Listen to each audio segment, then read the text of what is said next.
राज्यसभा के इलेक्शन को लेकर और जो 2 असेंबली कॉन्स्टिट्यूएंसीज़ जम्मू कश्मीर में वैकेंट पड़ी हुई है, उसके इलेक्शन को लेकर नेशनल कॉन्फ्रेंस के पैटर्न और साबका चीफ मिनिस्टर और साबका union minister doctor Farooq Abdullah ने इस बात को लेकर सेंटर और इलेक्शन कमीशन को आड़े हाथों लिया है कि जम्मू कश्मीर को उसके हक से महरूम किया जा रहा है और जो राज्यसभा के इलेक्शन होने थे अभी तक क्यों नहीं हुए हैं। और ये भी बताया कि जब 2014 में फ्लड आए थे तब भी यहाँ पर इलेक्शन हुए थे, तो लेकिन अब जो 2 कॉन्स्टिट्यूएंसीज बडगाम और नगरोटा वैकेंट पड़ी हुई हैं वहाँ पर इलेक्शंस क्यों नहीं हो सकते हैं। मैं बता दूं कि बडगाम सीट उमर अब्दुल्ला ने विकेट की थी और जो नगरोटा की सीट है वो वैकेंट हुई थी, जो हमारे देवेंद्र सिंह राणा जी उनकी मौत के बाद वहाँ से अभी उनकी बेटी देवयानी राणा को फ्रंट कंटेंडर जो है वो माना जा रहा है, जबकि उनके साथ साथ वहाँ पर और भी जो लोग हैं जिसमें आजाद शत्रु सिंह जैसे हैं और जो एमपी है करंट एमपी उनके भाई भी एक फ्रंट कंटेंडर के तौर पर उभर रहे हैं बीजेपी की टिकट पर नगरोटा सीट पर। जबकि जो बडगाम की सीट है वहाँ पर उमर अब्दुल्ला के जो बड़े बेटे हैं वो एक फ्रंट रनर बताए जा रहे हैं। और इसके बाद अगर ये बात सही निकलती है हमारे सोर्सेज की, तो इसका मतलब है कि गांधी परिवार के बाद और जो करुणानिधि फैमिली के बाद अब उमर अब्दुल्ला की फैमिली का जो फोर्थ जनरेशन है वो इलेक्शन लड़ने के लिए तैयार है। हमने देखा है कि किस तरह से पंडित जवाहरलाल नेहरू के बाद इंदिरा गांधी और फिर इंदिरा गांधी के बाद राजीव गांधी और अब राहुल गांधी, प्रियंका गांधी और सोनिया गांधी इस वक्त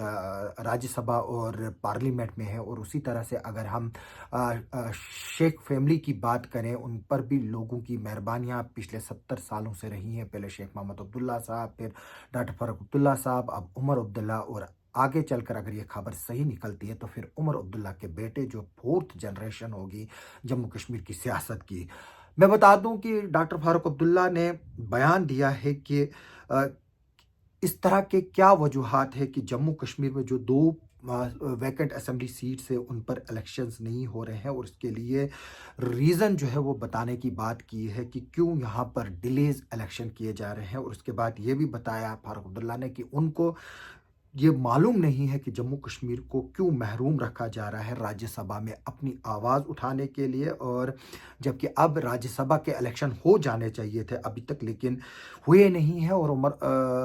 जो डॉक्टर फारूक अब्दुल्ला हैं और चौधरी मोहम्मद रमज़ान और Sajad Ahmed Kichloo 3 front line contender हैं जिनके नाम हमारे सामने आए हैं जो राज्यसभा के लिए जा सकते हैं, क्योंकि नेशनल कॉन्फ्रेंस को 3 सीटें मिलने और जो है वो तय है, जबकि बीजेपी को 1 सीट मिलने की जो है वो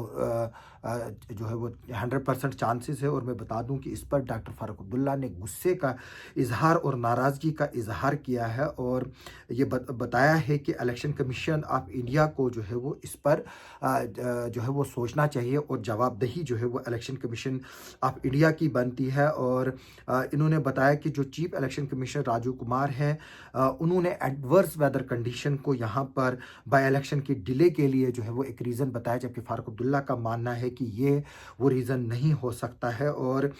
इसमें यह भी बताया गया है कि जो फारूक अब्दुल्ला का कहना है कि हम एक दुनिया की सबसे बड़ी जमहूरियत होने का दावा करते हैं, और क्या यही एक जमहूरियत का हिस्सा है कि जम्मू कश्मीर को उसकी जो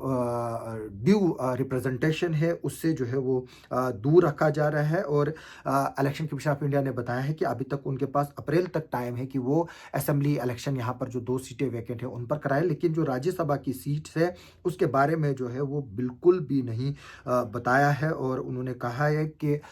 जो मैं फारूक अब्दुल्ला को कोट करूंगा, उसने कहा कि this is another factor where the democracy it pains us. Farooq Abdullah का ये कहना है कि ये एक और जो, क्योंकि ये रेफरेंस दे रहे हैं कि जो कश्मीर की आवाम है वो हमेशा न्यू दिल्ली से नाराज़ रहती है और उसकी एक ये भी वजह है कि और वो सवाल पूछ रहे हैं कि जो हमारी डेमोक्रेसी है वो कहाँ पर है, और अगर यही डेमोक्रेसी है तो फिर ये हमें जो है वो सिर्फ दर्द देती है और दर्द के सिवा कुछ भी नहीं देती है। फारूक अब्दुल्ला ने एग्जैक्ट कोर्ट में ये कहा है कि this is another factor where is the democracy it pains us. तो अब देखना होगा कि फारूक अब्दुल्ला के इस बयान के बाद जो चीफ इलेक्शन कमीशन है, जो राज्यसभा के इलेक्शन कराते हैं, वो इस पर क्या रिएक्शन देते हैं और क्या ये मामला आगे चलकर कोर्ट में भी जाएगा for early elections of Rajya Sabha जो जम्मू कश्मीर में कराने हैं। इस पर हमारी नज़र आगे भी रही है और हमें ये भी बताया गया है सोर्सेज की तरफ से कि अगर यहाँ पर नोटिफिकेशन जनवरी के महीने के एंडिंग तक नहीं निकलती है तो शायद नेशनल कॉन्फ्रेंस